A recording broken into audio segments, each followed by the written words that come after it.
Hi, everybody. Welcome to today's lesson. It's me, CG, back with some more California history.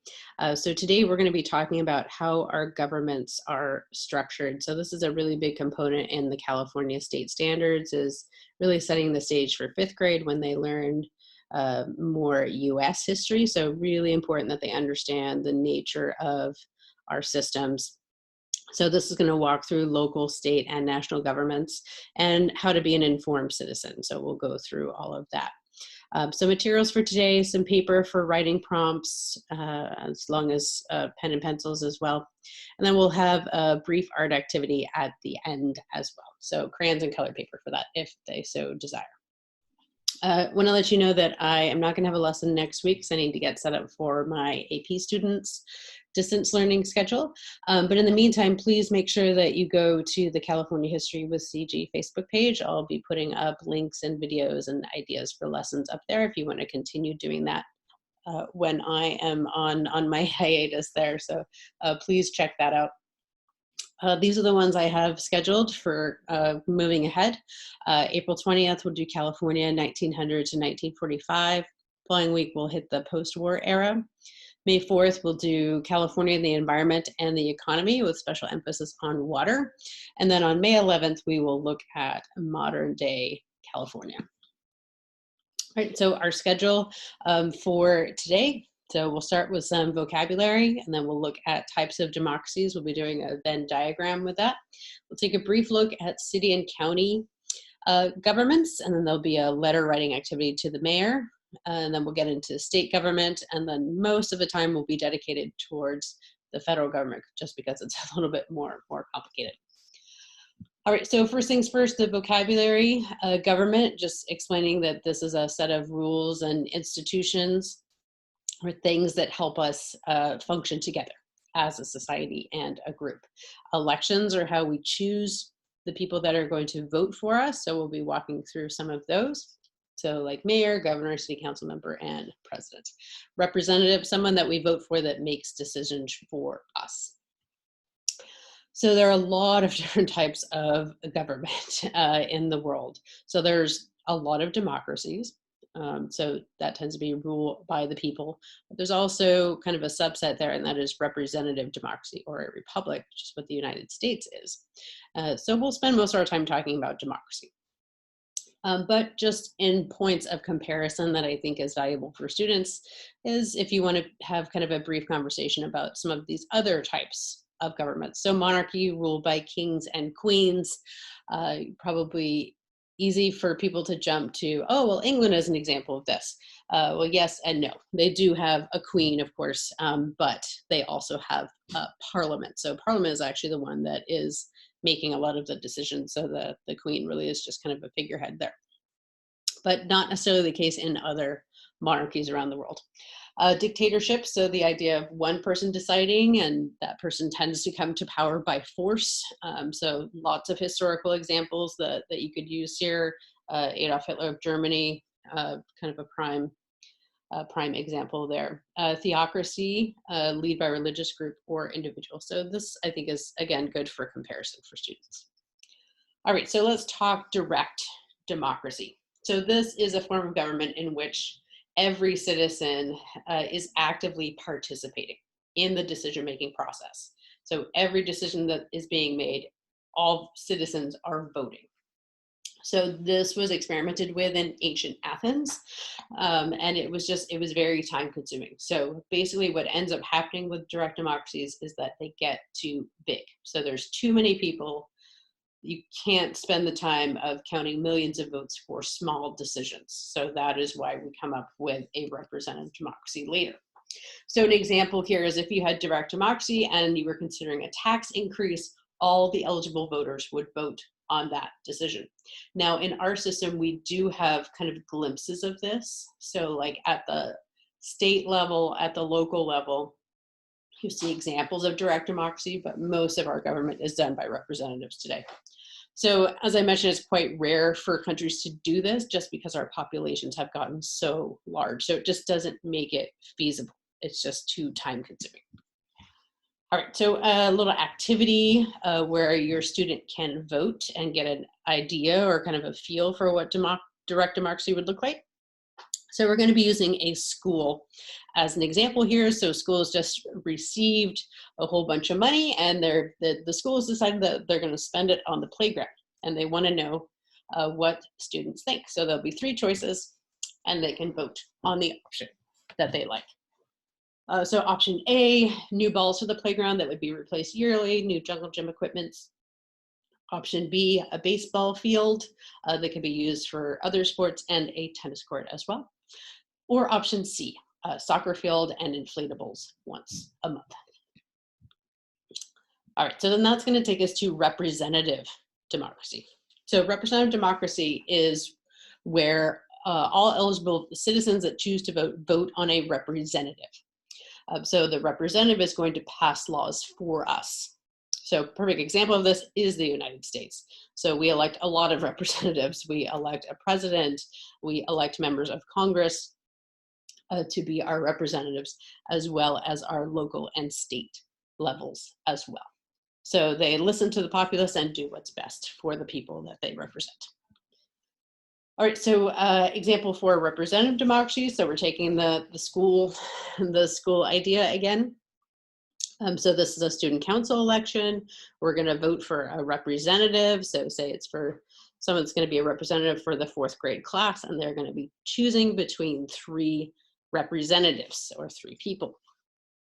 So have your student choose which candidate they want to vote for. So candidate A, restaurants, allowing restaurants to serve food in the school cafeteria, purchase new playground equipment, allow students to bring their Kindles or iPads to school. Candidate B says they want to have pizza for everyone for lunch on Mondays, purchase iPads for every classroom, and purchase a magazine subscription for every student. Or candidate C wants dessert served with lunch every day, purchase more comfortable furniture for the classrooms, and purchasing computers for every classroom. Okay, and it's a good time to note with students, remember that they're voting for the person, and the person is promising these things. These things aren't necessarily going to happen, but these are their campaign promises. So you're voting for a person, not an action. Okay, so a good time for writing activity, kind of some comprehension practice here.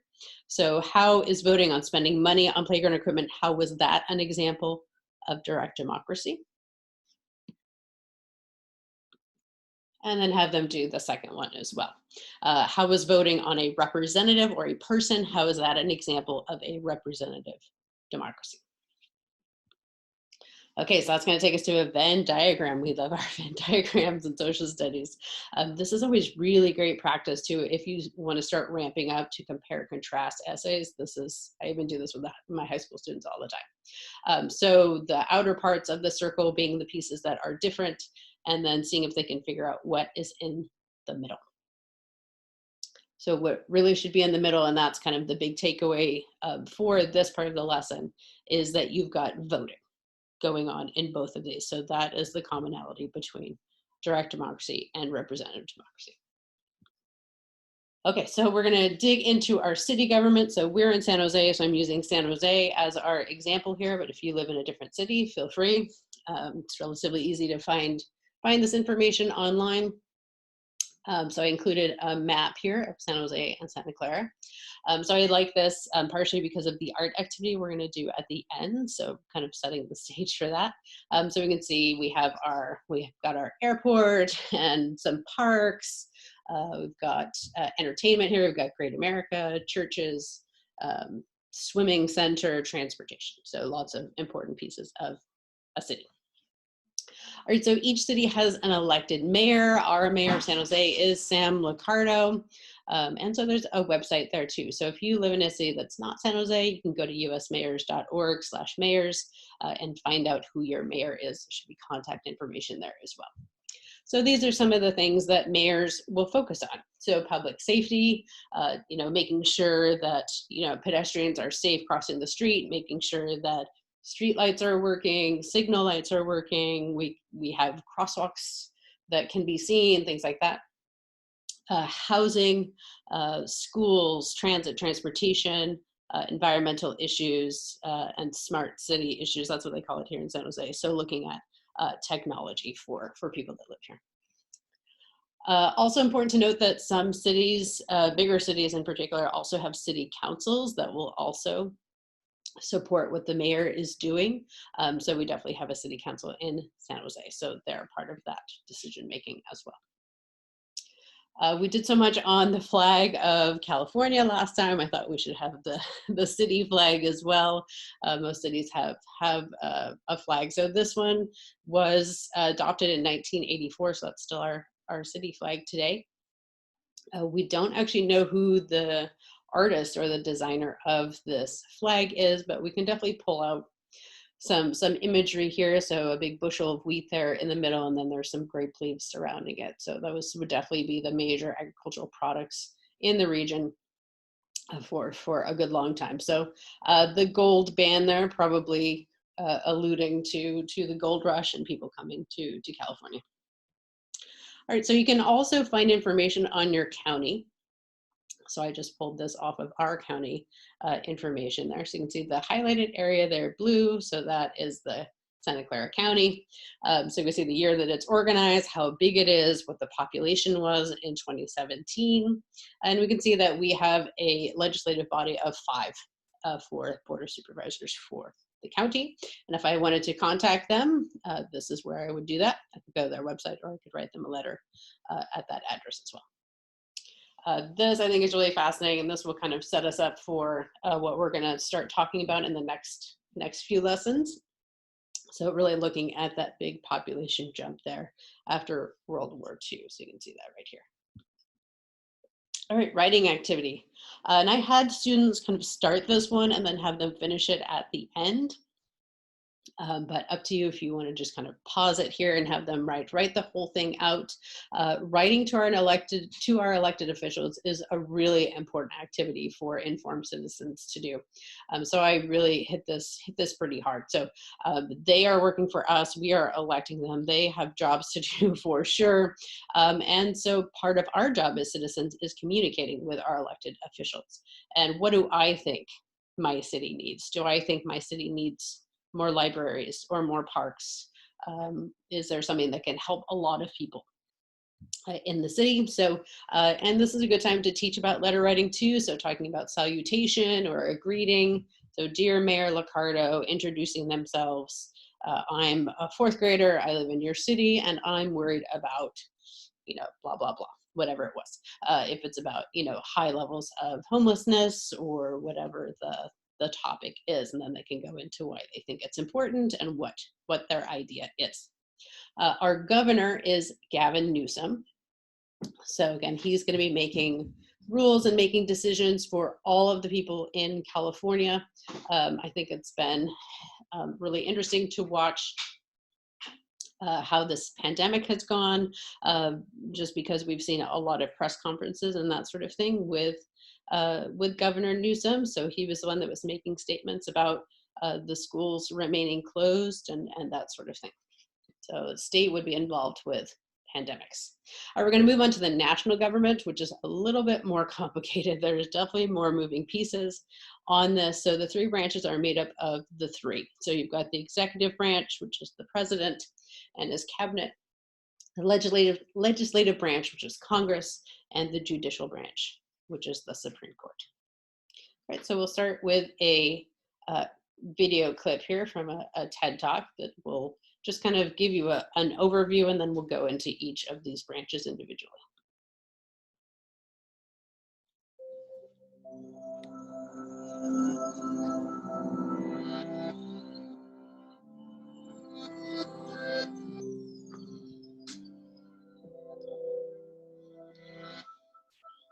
Have you ever wondered who has the authority to make laws or punish people who break them? When we think of power in the United States, we usually think of the president, but he does not act alone. In fact, he is only one piece of the power puzzle, and for very good reason. When the American Revolution ended in 1783, the United States government was in a state of change. The founding fathers knew that they did not want to establish another country that was ruled by a king. So the discussions were centered on having a strong and fair national government that protected individual freedoms and did not abuse its power. When the new Constitution was adopted in 1787, the structure of the infant government of the United States called for three separate branches, each with their own powers, and a system of checks and balances. This would ensure that no one branch would ever become too powerful, because the other branches would always be able to check the power of the other two. These branches work together to run the country and set guidelines for us all to live by. The legislative branch is described in Article 1 of the U.S. Constitution. Many people feel that the Founding Fathers put this branch in the document first because they thought it was the most important. The legislative branch is comprised of 100 U.S. senators and 435 members in the U.S. House of Representatives. This is better known as the U.S. Congress. Making laws is a primary function of the legislative branch, but it is also responsible for approving federal judges and justices, passing the national budget, and declaring war. Each state gets 2 senators and some number of representatives, depending on how many people live in that state. The executive branch is described in Article 2 of the Constitution. The leaders of this branch of government are the president and vice president, who are responsible for enforcing the laws that Congress sets forth. The president works closely with a group of advisors known as the cabinet. These appointed helpers assist the president in making important decisions within their area of expertise, such as defense, the treasury, and homeland security. The executive branch also appoints government officials, commands the armed forces, and meets with leaders of other nations. All that combined is a lot of work for a lot of people. In fact, the executive branch employs over 4 million people to get everything done. The third branch of the U.S. government is the judicial branch and is detailed in Article 3. This branch is comprised of all the courts in the land, from the federal district courts to the U.S. Supreme Court. These courts interpret our nation's laws and punish those who break them. The highest court, the Supreme Court, settles disputes among states, hears appeals from state and federal courts, and determines if federal laws are constitutional. There are 9 justices on the Supreme Court, and unlike any other job in our government, Supreme Court justices are appointed for life, or for as long as they want to stay. Our democracy depends on an informed citizenry, so it is our duty to know how it works and what authority each branch of government has over its citizens. Besides voting, chances are that sometime in your life, you'll be called upon to participate in your government, whether it is to serve on a jury, testify in court, or petition your congressperson to pass or defeat an idea for a law.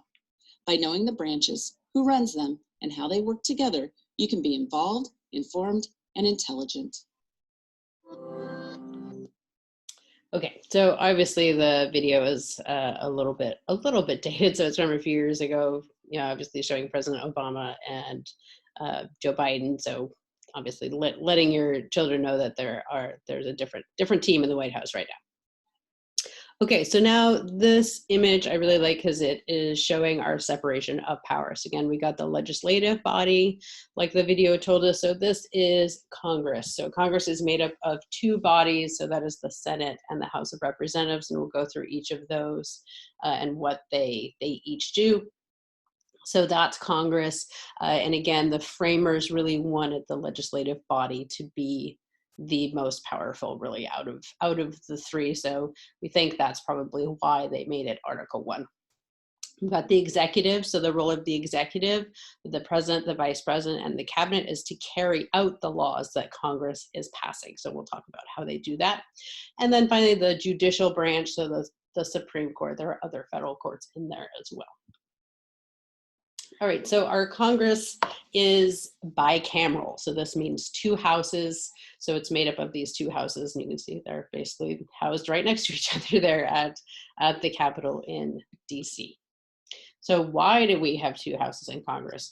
Well, the short answer is that the framers were arguing over who should have more of a say, bigger states or smaller states. And when we say bigger states and smaller states, we don't mean the size of the state itself, but we mean population. So the larger state, so at that time, this would be like the state of Massachusetts was a very large state. So they wanted representation to be based on population. So the bigger the state you were, the more people you had in Congress making decisions. So what that means is if you are a more populous state, you could potentially control what was going on in the nation. So smaller states, at this time we're talking like Connecticut, New Jersey, they are at a disadvantage. So they wanted representation to be based on equal representation. So everyone would get the same amount of representatives at Congress. So they compromised. So we talked a lot last time about this idea of compromises. So they make another one here at the very beginning.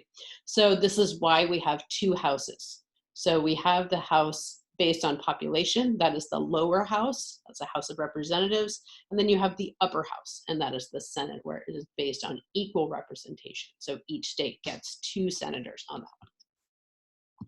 Okay, so let's start with the House. So there's a total of 435 members in the House of Representatives. It's divided among the 50 states, and that is based on population. Side note, you've probably gotten your census in the mail. So we are in a census year, and this is part of the way that we determine how many representatives we get is through things like the census. Now, California is the most populous state in the union, so we have the most representatives in the House of Representatives. So we have 53. So we go from 53 all the way down to 1. So there's lots of states that only have 1 representative. So we've got 7 currently. So Montana, Wyoming, Delaware, the Dakotas, Alaska, and Vermont. Requirements to be in the House of Representatives is it's a 2-year term, so you're agreeing to serve for 2 years. You must be at least 25 years old and have to have been an American citizen for at least 7 years. So this is what the room looks like. So that's how they seat all of those people in the House. And this, I really like this graph because this shows us representation by seats per state. So you can see California on the left there, we have the biggest amount there. So we have 53 seats, followed up by Texas there with 36. And then you can see all of the states that just have 1 over here. Okay, so specific powers, if there's going to be any impeachment proceedings, those start in the House. So there have been 3 impeachment proceedings that have happened in American history, but no president has actually been convicted of impeachment. So they've never actually been removed. So a question might come up with your older students, maybe about Richard Nixon.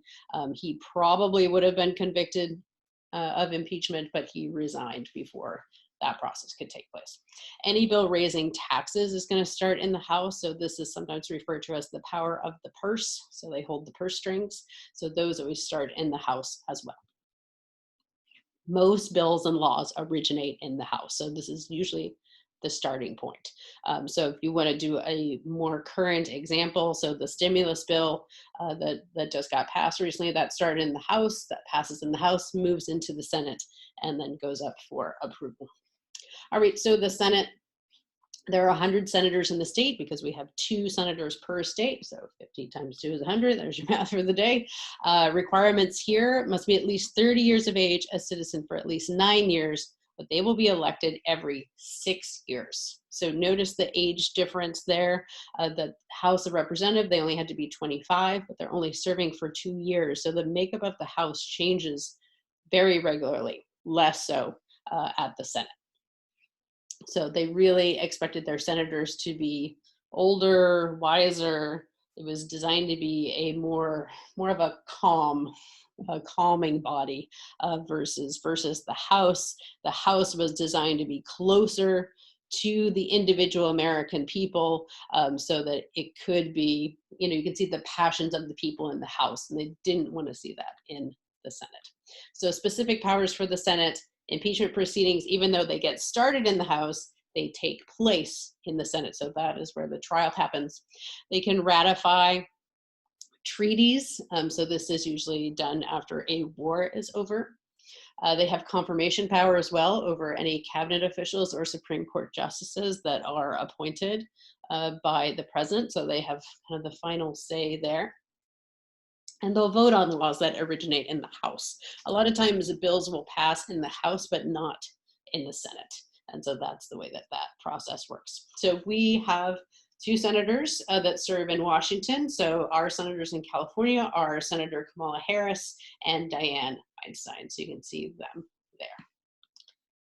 All right, so how are laws made? I would be remiss if we didn't include how a bill becomes a law from Schoolhouse Rock. So enjoy. As your body grows bigger, your mind must flower. It's great to learn, because knowledge is power. It's Schoolhouse Rocket, the chip on the block of your favorite schoolhouse. I'm just a bill.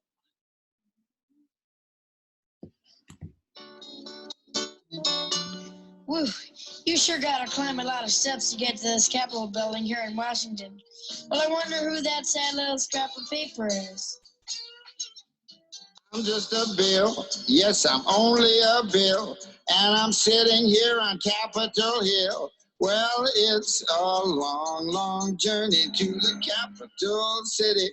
It's a long, long wait while I'm sitting in committee. But I know I'll be a law someday. At least I hope and pray that I will. But today I am still just a bill. Gee, Bill, you certainly have a lot of patience and courage. Well, I got this far. When I started, I wasn't even a bill. I was just an idea. Some folks back home decided they wanted a law passed, so they called their local congressman, and he said, "You're right, there ought to be a law." And he sat down and wrote me out and introduced me to Congress, and I became a bill. And I'll remain a bill until they decide to make me a law. I'm just a bill. Yes, I'm only a bill. And I got as far as Capitol Hill. Well, now I'm stuck in committee, and I'll sit here and wait while a few key congressmen discuss and debate whether they should let me be a law. I hope and pray that they will. But today I am still just a bill.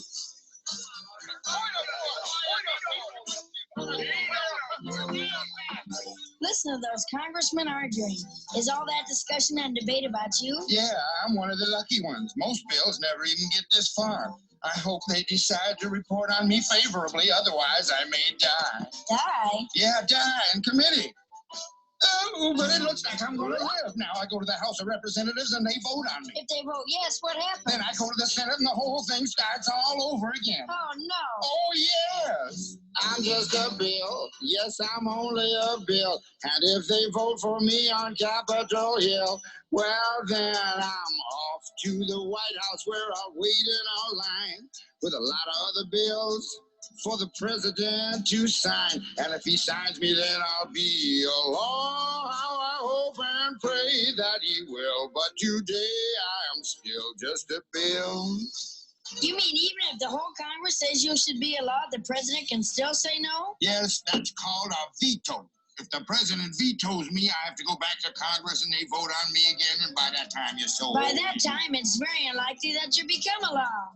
It's not easy to become a law, is it? No, but how I hope and pray that I will. But today I am still just a bill. He signed your bill. Now you're a law. Oh, yes.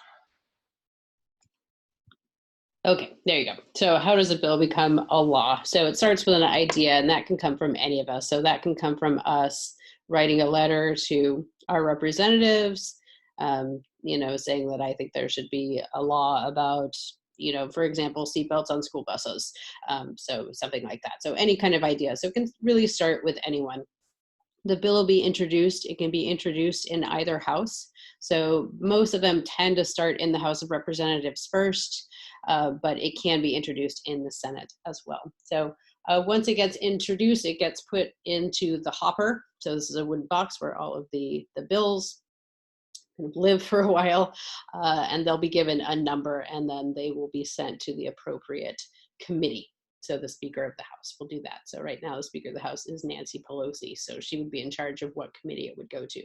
So these committees are basically just small groups. So there's lots of different committees, Ways and Means committees, Armed Services committees, lots of different ones. So these are small groups to kind of become the experts on this particular bill. So they would do research, talk about it, make any changes they want to make to the bill. Then they accept or reject it, and then it's on its way. So it can either go back for further research and further work, or it can be pushed ahead to the House for debate, and then they would vote on it. So they debate the bill, propose any changes or amendments to the bill, and if the majority vote for it, then it moves ahead. So it would move ahead to the Senate. And the Senate would vote for it. If the Senate agrees to it, then it goes to the president.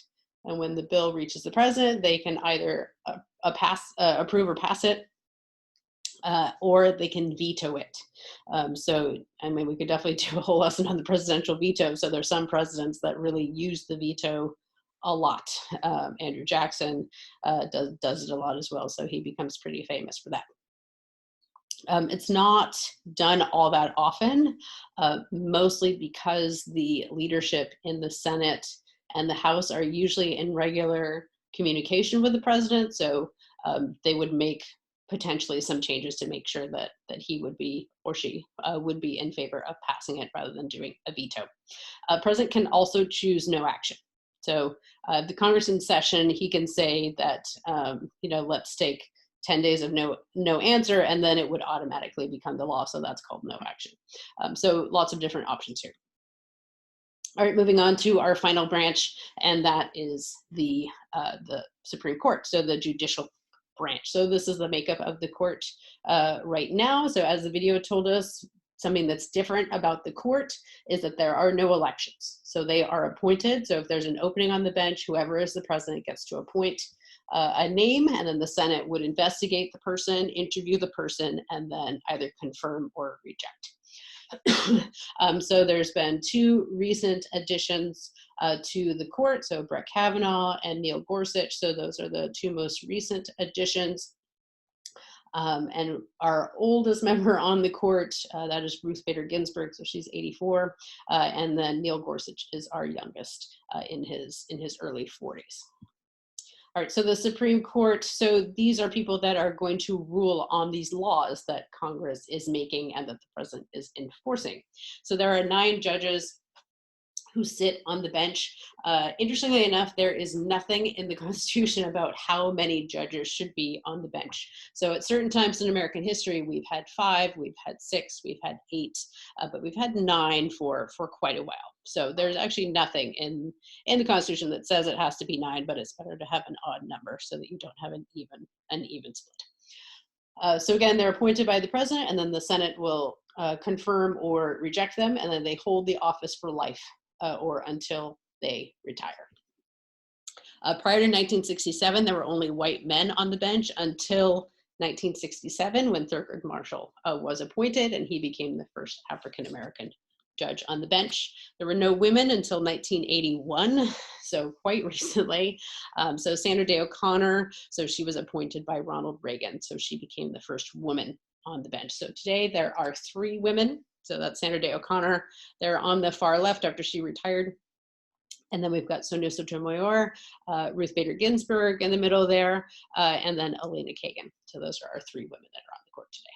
All right, so the executive, they can send the military to fight in a war. Again, the big job for the president is to enforce the law that Congress passes. And the biggest way they do that is in hiring, so setting up federal agencies and departments. So the president would appoint the head and leaders of these agencies. So presidential cabinet is kind of the prime example of that. So like there's a head of education and head of defense and things like that.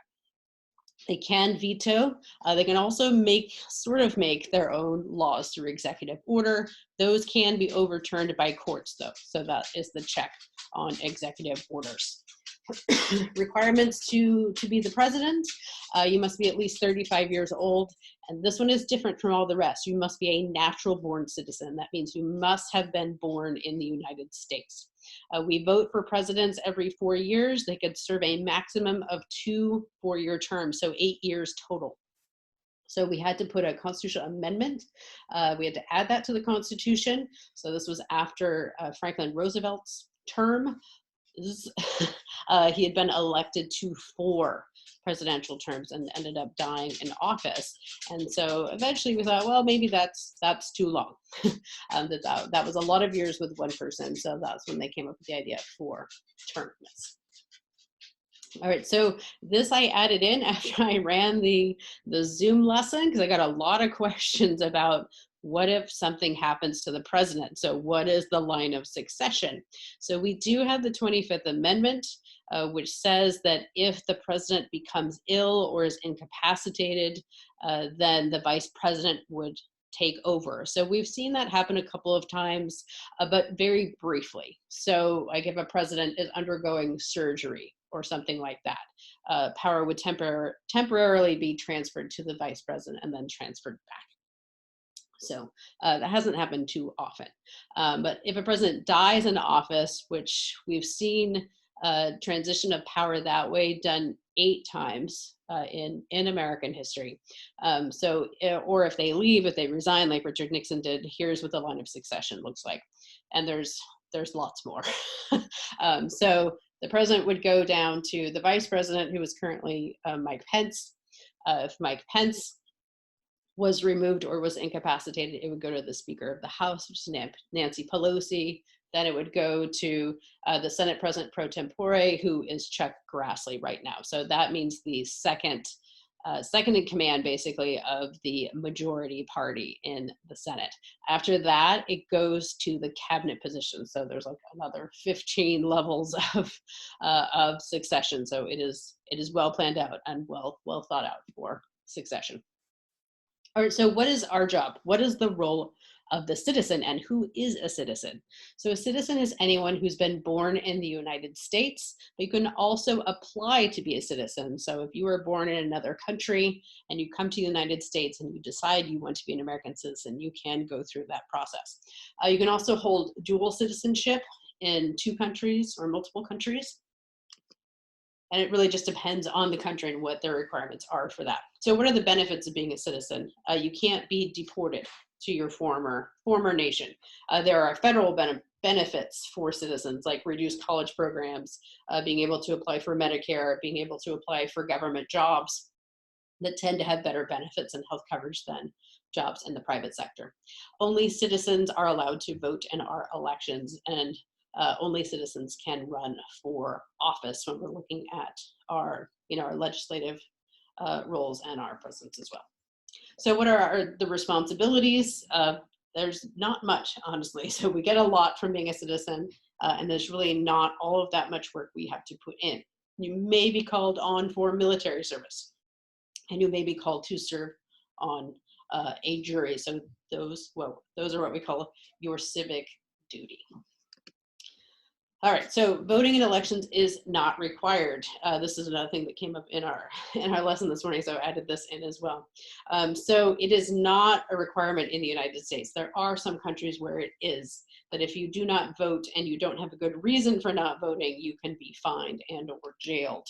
In some nations, there are election holidays. So on those days, you don't go to work, you don't go to school, you vote. And that's what you do that day. I mean, it's fair to say that we have one of the worst voting records in the world. So we have a very low voter turnout. There's a lot of reasons for this. Some of our elections are just really complicated. Sometimes people can't get time off of work, or they feel like they haven't made enough time to research the issues and the candidates. There is a proposal, and there have been many proposals, to make Election Day a holiday in the United States, but as of yet, it has not been accomplished. So one of the questions I always get from my students too is, why do we vote on a Tuesday? So there's always these big rules about it has to be the first Tuesday after, the 4th Monday and that sort of thing. So why do we vote on Tuesdays? So I do like this TED Talk on why we vote on Tuesdays.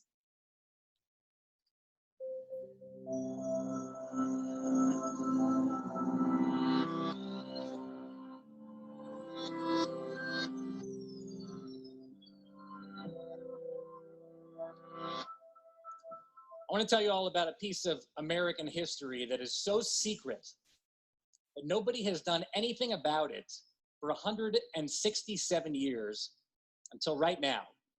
And the way that we're going to uncover this vestigial organ of America past is by asking this question: why? As we all know, we're in the middle of yet another presidential election, hotly contested, as you can see. But what you may not know is that American voter turnout ranks near the bottom of all countries in the entire world, 138th of 172 nations. This is the world's most famous democracy. So, why do we vote on Tuesday? Does anybody know? And as a matter of fact, Michigan and Arizona are voting today. Here's the answer. Absolutely no good reason whatsoever. I'm not joking. You will not find the answer in the Declaration of Independence, nor will you find it in the Constitution. It is just a stupid law from 1845.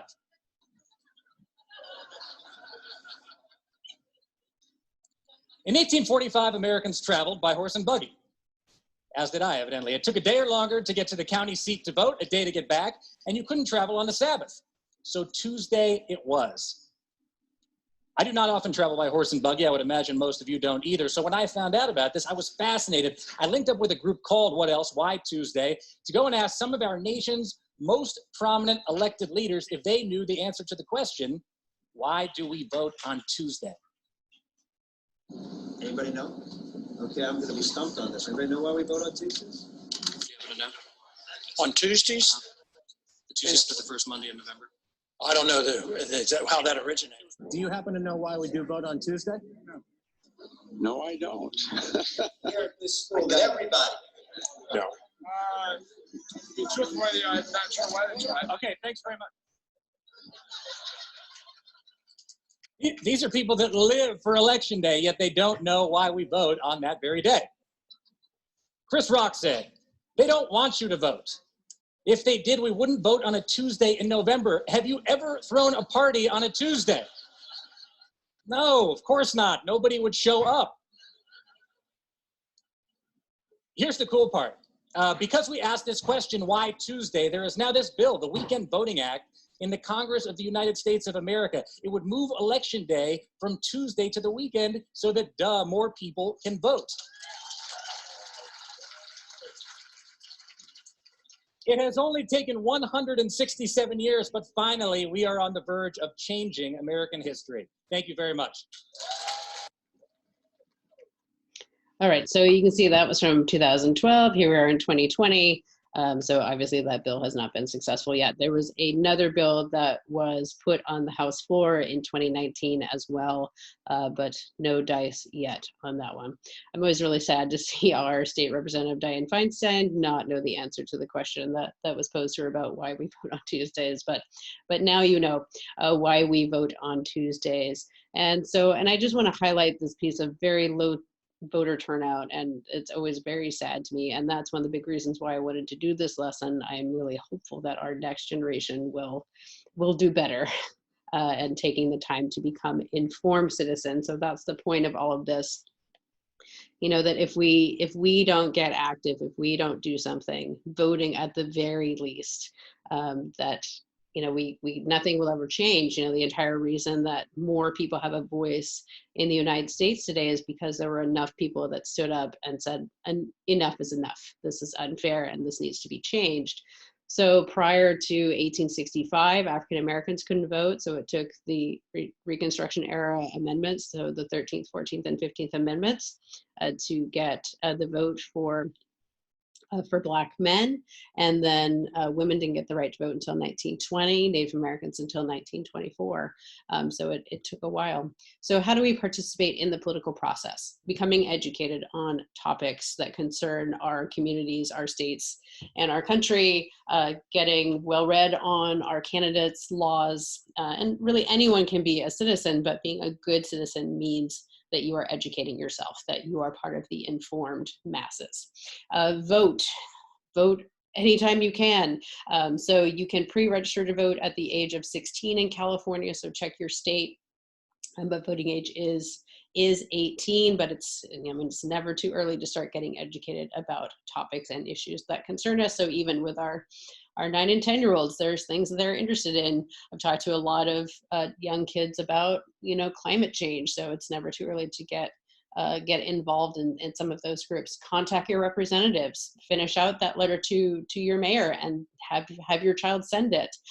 Email them, call them. So this is something that everyone can do. So not just adults. You can work for campaigns. You can canvass for a candidate. I took my kids out canvassing because they wanted to come with me. So we canvassed for the first time for a presidential candidate a few months ago. So that's something that kids can do as well. And attend a march or a rally. So, you know, some of the bigger name rallies we've seen in the last few years, the Women's March, the March for Our Lives campaign. So lots that you can do there. And if you meet the requirements, run for office. So good time to review. So 3 questions here. So which branch of government would make this decision, federal, state, or local? If I wanted to build a road from California to New York, who would I have to ask for permission? Is that federal, state, or local? If I wanted to start a new school in San Jose, who would I ask, federal, state, or local?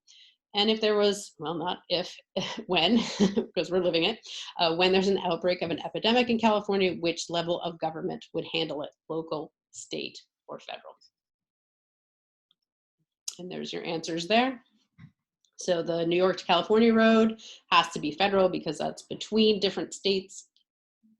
The school is just impacting the city of San Jose, so that is local, and the epidemic is statewide. All right, so some writing prompts that would be valuable for students depending on their age and what appeals to them. So what does democracy mean to me? What do you think? Why do you think we need a government? Why can't we just let people kind of make their own decisions? How can we improve how our government works currently? Do you think it's too complicated? What changes would you make? If you're going to add a constitutional amendment, what would it be and why? So we already talked about one. We talked about the 25th Amendment, but there's lots. So do a search for amendments, constitutional amendments. What one would you like to add? And if you were the president, what changes would you make to our government? And then last but not least, they all love the art projects these days. So design your own town, state, or country. So think back to that San Jose, Santa Clara map that I had earlier in the presentation. So before they start designing, have them think about, who do you want to live there? Are there going to be rules about who can live there? What form of government will you use? A direct democracy, representative democracy, something else? Monarchy, dictatorship? What do you want to do? This is your city, town, state, or country. So you decide. How is your government going to be structured? Is it going to be similar to the ones we have now, or is it something different? Have them create a map of the town that includes schools, places for people to work, grocery stores, forms of entertainment, you name it. Maybe have them design a flag as well. What images are on there and what do those represent? All right, and then these are fortune tellers. So I will post the Google Doc in the Facebook group, but these are fun. My daughters really like these. So there's a set of 3 in the Google Doc. So they can cut these out and fold them up, and then they can quiz themselves and maybe learn a little bit more about our division of government. So we've got one on the 3 branches there, and also, looking at governors, mayors, Congress, city councils, that sort of thing. And that's it. So have a good rest of your day, and I hope to see you back next time. So again, I won't be doing a lesson next week, but I will do one the following week. So we'll look at California, 1900 to 1945.